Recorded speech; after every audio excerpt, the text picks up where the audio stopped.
The morning sun cast long shadows across forward operating base Thunderbolt as Private First Class Isabella Bella Santiago finished her pre-flight check on the armored SUV that had become both her sanctuary and her prison. At 23, with dark hair pulled into the regulation bun and brown eyes that people consistently described as gentle, she'd spent the last 10 months being everyone's favorite taxi service and nobody's idea of a real soldier. Before continuing this story, please comment below with your city or country where you're watching from. Your feedback inspires us to do better. Earlier that morning, Bella had volunteered to drive wounded Afghan civilians to the base hospital after a marketplace bombing in the nearby village. While other soldiers had focused on the tactical response, she'd quietly helped a 7-year-old girl with shrapnel wounds, speaking to her in broken Pashto while medics prepared for surgery. The child had gripped Bella's hand with desperate trust, and when the doctors later said her quick first aid had probably saved the girl's sight, several staff officers had actually seemed surprised that just the driver had medical training. But the praise had been short-lived, replaced by the familiar dismissal that followed her everywhere like smoke from a diesel engine. "Driver, stay with the vehicle. This is soldier work," Staff Sergeant Marcus Tank Kowalski announced with the casual condescension that had become his trademark. He stood beside the convoy formation, his chest puffed with the authority of someone who'd never questioned whether he belonged exactly where he was. Bella watched the 12-man patrol, Echo Company's finest, according to their own modest assessment, load into their Humvees for a routine reconnaissance mission to investigate reported insurgent activity 8 kilometers north. She knew every one of these soldiers, had driven them to countless meetings and supply runs, had listened to their stories and learned their habits.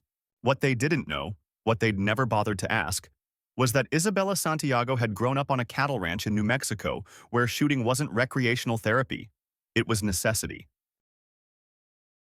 Where her grandfather, a Korean War veteran, had taught her to handle everything from pistols to hunting rifles before she turned 12.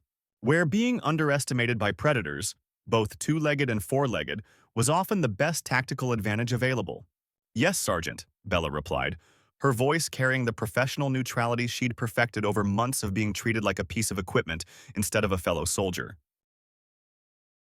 "Just keep the coffee hot and the vehicle running," added Corporal Jake Bulldog Harrison, with a smirk that his buddies found hilarious. "Wouldn't want to strain yourself with anything too complicated."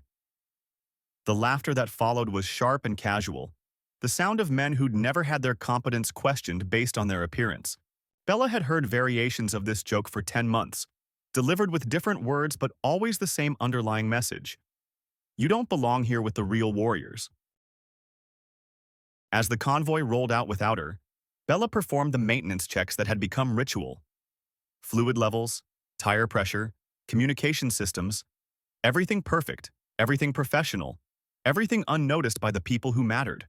She was, according to her official assignment, a logistics transportation specialist, which was military speak for person who drives other people places. What the Army had failed to recognize, and what she'd stopped trying to explain, was that Isabella Santiago had initially enlisted for infantry training. She'd scored in the top 5% on marksmanship, physical fitness, and tactical assessments. But somewhere in the bureaucratic machinery that assigned careers, someone had looked at her slight frame and assumed she'd be better suited for support roles. "Can't have little girls trying to keep up with the big boys," the assignment officer had told her with paternal concern that masked institutional bias. "Transport gives you a chance to serve without putting yourself, or others, at unnecessary risk." So Bella had learned to drive, to navigate, to maintain vehicles, and to swallow her frustration every time someone treated her like a glorified taxi. Service. She'd also quietly maintained her combat skills, spending off-duty hours at the firing range, studying tactical manuals, and staying sharp for opportunities that never seemed to come. That Tuesday had started like every other. Colonel Patricia Hendricks needed transport to the communications building for a classified briefing. Bella had driven her across the base in professional silence, receiving the usual grunt of acknowledgement when they arrived. No thank you, no recognition, just the assumption that furniture didn't require courtesy. She'd parked and settled in to wait for the next assignment when her radio crackled to life with a transmission that would change everything she thought she knew about herself. All units, Echo 6 is under attack. Heavy contact.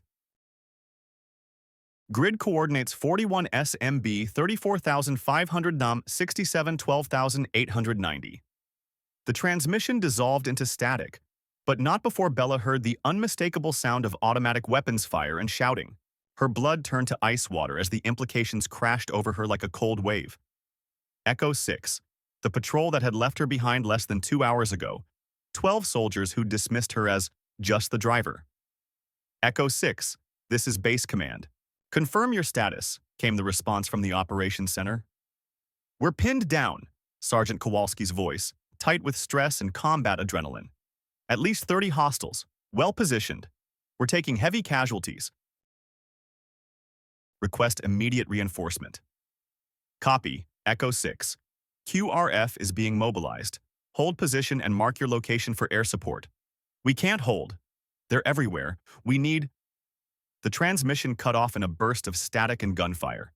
Bella sat frozen in her SUV, listening to chaos unfold over the radio net. Around her, the base erupted into controlled panic as the quick reaction force scrambled to gear up and respond. But she knew the mathematics of military response times.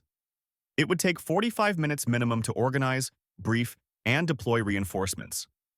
Air support was grounded due to mechanical issues with the helicopters. Echo 6 didn't have 45 minutes. She looked across the compound at the armory building, 50 meters away. Inside was equipment she'd inventoried countless times while delivering supplies, weapons, ammunition, and most importantly, an M249 squad automatic weapon that she'd secretly practiced with during night firing exercises when no one was watching. Bella made a decision that would either save lives or destroy her military career. She ran.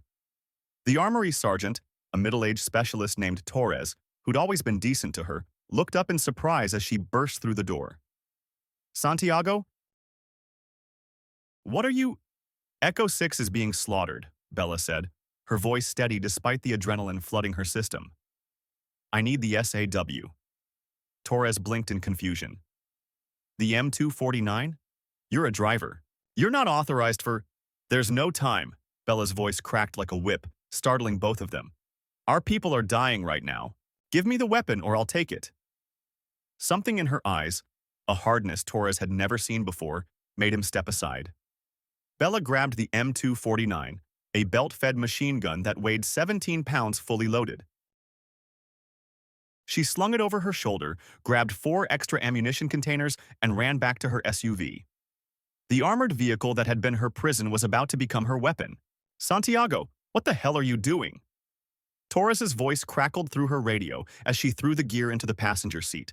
You need authorization to leave the base. Bella switched off the radio and drove toward the main gate at speed that made the guards nervous. Private Jackson, a kid she'd given rides to the PX dozens of times, stepped out and raised his hand for her to stop. She didn't slow down. Santiago, you can't leave without orders. Bella leaned out the window as she approached the barrier. Echo 6 is dying out there and I'm going to get them. Move the gate or I'll drive through it. Jackson saw something in her face, the same hardness that had moved Torres, and stepped aside. The barrier lifted, and Isabella Santiago drove out of the safety of FOB Thunderbolt into hostile territory where 30 insurgents were systematically killing American soldiers. The road to the ambush site was 8 kilometers of rough mountain terrain, winding through rocky hills and sparse vegetation that provided perfect cover for enemy observation. Bella pushed the SUV hard, its reinforced frame bouncing over ruts and stones while she calculated approach routes and engagement angles with the tactical mind she'd never been allowed to use. Through the windshield, she could see smoke rising in the distance, black columns that marked burning vehicles and the coordinates where her fellow soldiers were fighting for their lives. Her hands gripped the steering wheel with white-knuckle intensity as her grandfather's voice echoed in her memory. When you're outgunned, Mika, you need surprise and aggression. Hit them hard, hit them fast, and don't give them time to think. Fear is a weapon. Use it. As she crested the final hill, Bella saw the tactical situation that had turned a routine patrol into a massacre. The ambush had been perfectly planned. Echo 6's vehicles were trapped in a narrow valley where the road squeezed between rocky outcroppings, creating ideal killing fields. Two Humvees sat disabled, one burning and the other riddled with bullet holes. Bodies lay scattered on the ground, and Bella's heart seized until she saw movement. Survivors pinned behind the vehicles, returning sporadic fire against an enemy force that had them completely surrounded. She counted quickly, identifying at least 30 muzzle flashes from positions in the rocks above. The insurgents had caught the Americans in a classic L-shaped ambush, with interlocking fields of fire that made any movement suicidal. Echo 6 was outnumbered, outgunned, and rapidly running out of time. Bella slammed on the brakes, her SUV skidding to a stop on high ground that overlooked the kill zone. She grabbed the M249, kicked open her door, and took up a firing position behind the engine block, the most heavily armored part of the vehicle. The machine gun felt familiar in her hands despite the circumstances. She'd trained on this weapon system extensively, though no one had bothered to record her proficiency scores in her official file. Now, as she deployed the bipod on the SUV's hood and loaded the first belt of ammunition, years of suppressed training took over. Through the weapon's iron sights, she acquired her first target, an insurgent positioned in the rocks, firing down at the trapped Americans with an AK-47. Bella controlled her breathing, feeling her heart rate slow to the steady rhythm that separated amateur shooters from professional killers. She squeezed the trigger. The M249 roared to life with a sound like controlled thunder. The sustained burst of automatic fire was deafening, and tracer rounds streaked across the valley in a deadly light show. Her first target simply ceased to exist, torn apart by the concentrated firepower. Bella shifted her aim, acquired a second target, and fired again. Then again. And again. The effect on the enemy was immediate and catastrophic. They'd been focused on the trapped Americans, confident in their superior numbers and positions. They hadn't expected a machine gun to suddenly appear on their flank, delivering precision fire from high ground with devastating accuracy. Bella worked the weapon with mechanical efficiency, firing in controlled bursts exactly as she'd been trained. 5 to 7 rounds, shift target, fire again. Conserve ammunition, maintain accuracy, keep the pressure constant. Enemy fighters scrambled, trying to locate this new threat. But the SAW's suppressed muzzle flash and her elevated position made her nearly impossible to spot. Below in the kill zone, the trapped American soldiers realized what was happening. Kowalski's voice cracked over the radio frequency Bella had left monitoring. "Who the hell is that? Who's providing covering fire?" Lieutenant Brennan's response carried equal amounts of shock and hope. Is that Santiago? Whoever it is, they just saved our asses. All units, use this distraction. Advance and engage." The Americans moved, using Bella's devastating suppressive fire to break out of their pinned positions. They advanced in proper combat formation, their own weapons adding to the chaos as they caught the enemy in a crossfire. Bella reloaded with practiced efficiency, her hands moving automatically while her mind calculated angles and target priorities. Bullets were impacting the SUV now as enemy fighters turned their attention toward her position, but the armored glass held and the reinforced frame absorbed the impacts. An insurgent appeared closer than the others, raising an RPG launcher toward her position. If he fired, the SUV would be destroyed and Bella with it. She swiveled the M249, didn't bother with precise sight alignment at this range, and fired from the shoulder. The burst caught him center mass before he could trigger the rocket-propelled grenade. He collapsed, the launcher clattering unfired among the rocks. "Santiago, fall back to cover," Lieutenant Brennan's voice on the radio. "You're too exposed up there." But Bella couldn't fall back. The Americans were still in the kill zone, still vulnerable to the remaining enemy fighters. If she stopped providing covering fire now, the insurgents would regroup and her friends would die. So she stayed, and she kept firing. The M249 was running hot now, heat waves rising from the barrel, but it didn't jam or fail. Bella fed it ammunition and it delivered death with mechanical reliability. The enemy force began to break under the sustained pressure. What had been a carefully coordinated ambush became a rout as their casualties mounted and their positions became untenable. "They're retreating," Corporal Harrison's voice, energized by sudden hope. "The bastards are running!" But retreating didn't mean defeated. A group of 5 insurgents was pulling back toward a cluster of rocks where they could establish a new defensive position. If they succeeded in regrouping, the battle would turn into a prolonged firefight that the Americans, low on ammunition, couldn't win. Bella made another decision that defined the difference between a driver and a warrior. She grabbed the M249, left the relative safety of the SUV, and advanced on foot toward the retreating enemy. "Santiago, what are you doing?" Brennan's voice was frantic. "Get back to your vehicle." She didn't respond. Her attention was focused entirely on the 5 fighters scrambling toward cover. They hadn't seen her yet. They were focused on the Americans advancing from their front, not expecting a lone soldier to be flanking their retreat. Bella moved quickly but carefully, using terrain features for concealment. Her New Mexico upbringing guided her movements through rocks and scrub that weren't much different from the landscape where she'd learned to hunt. She got within 30 meters before they spotted her. The lead insurgent turned, his eyes widening in shock at seeing a single American soldier, a small woman barely visible under her combat gear, advancing toward 5 of them with a machine gun. He raised his rifle. Bella fired first. At close range, with no obstructions, the M249's sustained burst was absolutely devastating. The lead fighter went down instantly. Then the second. Then the third. The fourth tried to run. She cut him down with clinical precision. The fifth got off a wild burst of automatic fire that went nowhere near her before she ended him with a final trigger pull. 5 enemy fighters eliminated in less than 10 seconds. The valley fell silent except for the ringing in Bella's ears and the mechanical sounds of weapons cycling and brass casings settling on stone. She stood among the bodies, the M249 smoking in her hands, breathing hard as adrenaline began to fade and reality set in. Behind her, American soldiers advanced through the ambush site, securing the area and checking for remaining threats. They moved past her position, giving her strange looks. This quiet driver who'd somehow transformed into a one-woman army.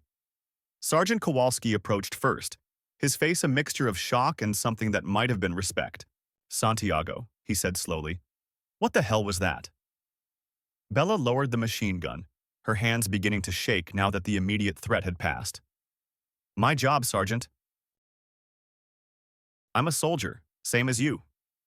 You just killed—" He looked around, counting bodies. "Santiago, you took out at least 15 of them yourself. Maybe more." 32, Lieutenant Brennan said, joining them with a radio in his hand. 32 confirmed enemy KIA. 19 directly attributable to Private Santiago's fire. The rest broke and ran or were eliminated during our advance, which was only possible because of her covering fire. He looked at Bella with something approaching awe. "You saved all of us." Corporal Harrison appeared, no longer smirking, his earlier condescension replaced by genuine amazement. "Command is asking about the unauthorized vehicle that left the base. They want to know about—" He paused, looking at Bella with new eyes. "About the driver who stole military equipment and went AWOL." Bella's stomach dropped as the implications of her actions finally registered. In the heat of combat, she'd forgotten about military protocol and the consequences of violating direct orders. She'd committed multiple court-martial offenses, any one of which could end her career and result in imprisonment. "Tell Command," Lieutenant Brennan said slowly, his voice carrying new authority, "that Private First Class Isabella Santiago engaged and eliminated a superior enemy force, prevented the annihilation of Echo 6 patrol, and single-handedly turned the tide of a battle that would have resulted in 12 American KIA." He looked directly at Bella, then at Kowalski. "Tell them we're bringing home a hero." The ride back to FOB Thunderbolt was surreal. Bella drove the same route she'd taken hours earlier, but everything had changed. The M249 was secured in the back, still warm from combat, and Echo 6's surviving vehicles followed in convoy formation. Her hands were steady on the wheel now, the post-combat shaking replaced by a strange calm. When they rolled through the main gate, the entire base was waiting. Word had spread through the military communication network faster than official reports could travel. The radio chatter, the impossible story of the quiet driver who'd become a warrior, it had captured the imagination of soldiers who understood exactly what courage looked like. Personnel lined the route from the gate to the motor pool, watching in silence as Bella's SUV passed, followed by the battered vehicles she'd saved. These were professionals who'd seen combat, who knew the difference between luck and skill, who recognized that something extraordinary had just occurred. Colonel Hendricks stood at the motor pool, her expression unreadable. Beside her was the base commander, a full-bird colonel named Elizabeth Matthews, who Bella had driven exactly twice and who'd never acknowledged her existence beyond functional necessity. Bella parked, stepped out, and came to attention, waiting for whatever consequences would follow her unauthorized actions. Military justice was swift and often unforgiving, especially when junior personnel made decisions that should have been left to senior officers. Private First Class Santiago, Colonel Matthews said, her voice carrying across the suddenly silent motor pool. You violated multiple regulations today. You took weapons without authorization. You left the base without orders. You engaged enemy forces without command approval. Yes, ma'am, Bella replied quietly. You also, Matthews continued, and now there was something different in her tone. Saved the lives of 12 American soldiers. You engaged and neutralized a superior enemy force. You demonstrated initiative, courage, and combat effectiveness that exceeded anything we've seen from soldiers with 10 times your experience. She paused, then reached into her pocket and pulled out a set of insignia, Sergeant's stripes. I'm told, Matthews said, holding up the rank insignia, that Sergeant Kowalski called you just a driver. Is that correct? Bella's jaw tightened slightly. Yes, ma'am. Matthews turned to Kowalski, who'd approached with the rest of Echo 6. Sergeant, would you like to revise that assessment? Kowalski stepped forward, came to attention, and looked directly at Bella. Ma'am, Private Santiago is not just a driver. She's not just a soldier. She's a damn warrior, and I was wrong to ever suggest otherwise. Around them, the gathered soldiers began to applaud. It started slowly, then built until the entire motor pool was filled with recognition and respect, finally given where it had always been due. Matthews silenced the crowd with a raised hand. Private Santiago, you're being recommended for the Bronze Star with Valor device. Your actions today will be studied, analyzed, and used as an example of what one soldier can accomplish when training, courage, and determination align. She paused for dramatic effect. You're also being reassigned. The 75th Ranger Regiment has requested your immediate transfer. They want soldiers who can think under pressure and fight like hell when necessary. Interested? The Rangers, elite infantry, the best of the best. Everything Bella had dreamed of when she'd enlisted. Yes, ma'am, she said, unable to keep the emotion from her voice. Very interested. Outstanding. Report to Colonel Patterson tomorrow morning for your new assignment details. Matthews stepped back, then offered something rare in her repertoire, a genuine smile.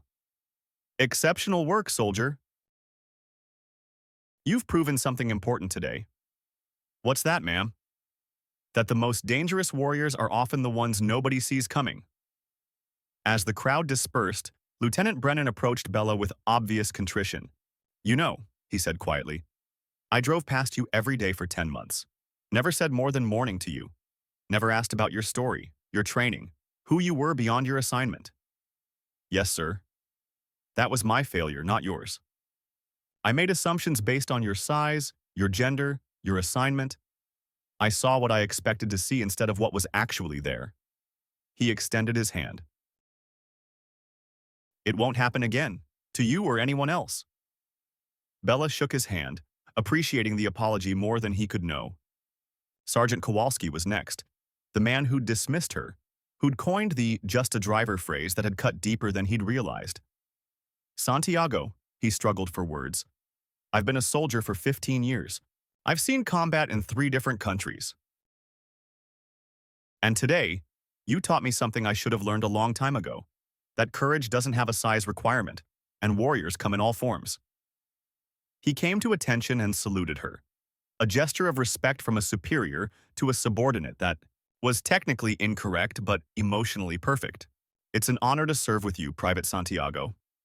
Hell, it's an honor to have been saved by you. Bella returned the salute, blinking back unexpected tears. 3 days later, As investigation reports were filed and official documentation processed, more details emerged about the engagement. The enemy force had been part of a larger cell planning to attack the base itself. The ambush of Echo 6 had been designed to draw out and eliminate the quick reaction force, leaving FOB Thunderbolt vulnerable to a coordinated assault. Bella's intervention had done more than save 12 soldiers. It had disrupted an entire enemy operation and prevented what could have been the worst American casualties of the deployment. The investigation into her unauthorized actions was swift and definitive.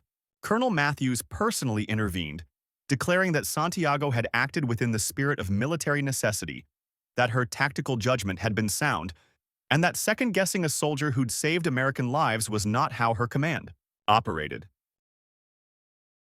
The Bronze Star recommendation was upgraded to a Silver Star.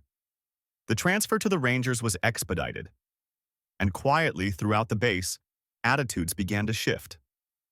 Soldiers who'd ignored Bella now sought her out, wanting to hear the story firsthand. The motor pool became a destination rather than a backwater assignment.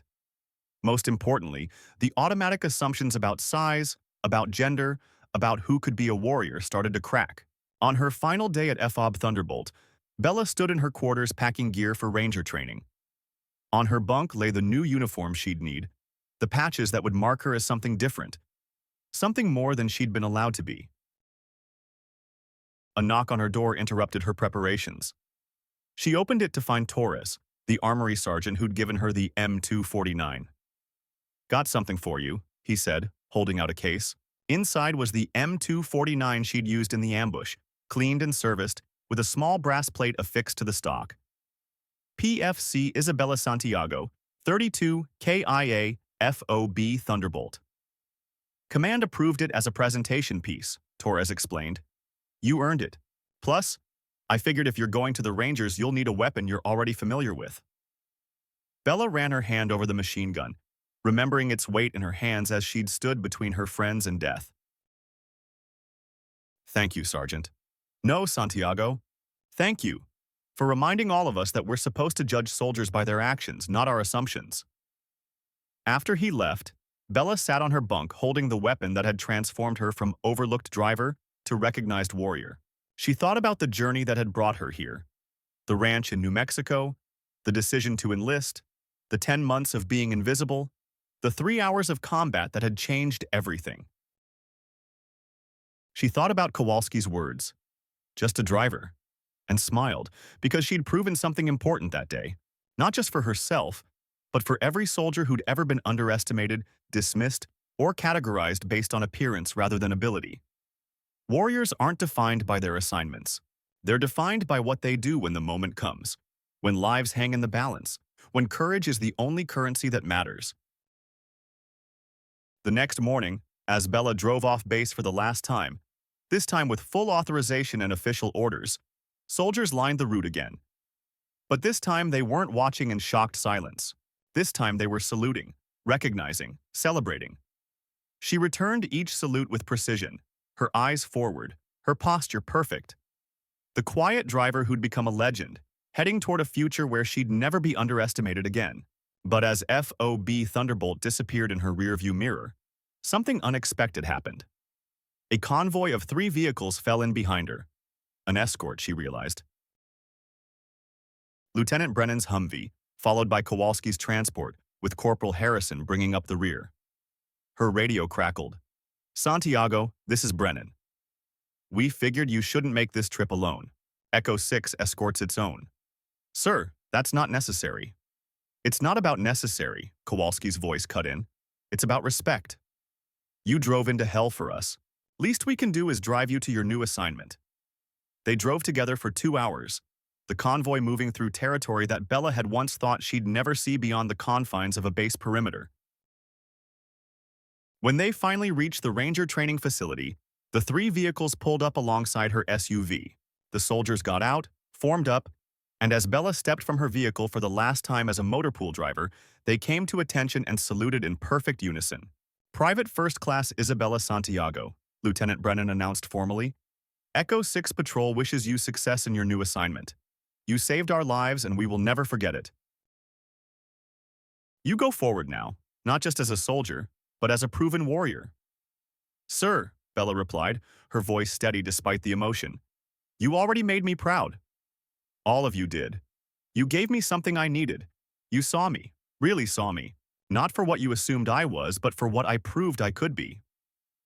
Kowalski stepped forward and handed her a patch, Echo 6's unit insignia. Command approved it. You're officially part of Echo 6, honorary member. Because you bled with us, fought with us, and saved us when no one else could. Bella held the patch like the precious gift it was, a symbol of acceptance, of belonging, of warriors recognizing another warrior. I'll wear it with honor, Sergeant. We know you will. Now get in there and show those Rangers what a real soldier looks like. They saluted one final time, then returned to their vehicles and drove away, leaving Bella standing at the entrance to her new life. She looked down at the patch in her hand, then at the facility ahead where new challenges awaited. The doubts were gone now, burned away in the fire of combat. She knew who she was, what she was capable of, and most importantly, she knew she'd earned her place among warriors. Isabella Santiago walked through the gates with the M249 case in one hand, her orders in the other, and Echo 6's patch over her heart. Behind her was the driver everyone had dismissed. Ahead of her was the ranger she'd always been meant to be. And somewhere on a ranch in New Mexico, her grandfather, who'd taught her to shoot before she could properly drive, who'd always known she was destined for more than anyone imagined, would have been smiling with pride at the warrior his granddaughter had become. The most dangerous weapon, it turned out, wasn't always the biggest or the loudest. Sometimes it was the one nobody saw coming, until it was far too late to do anything but count the casualties and learn to show proper respect.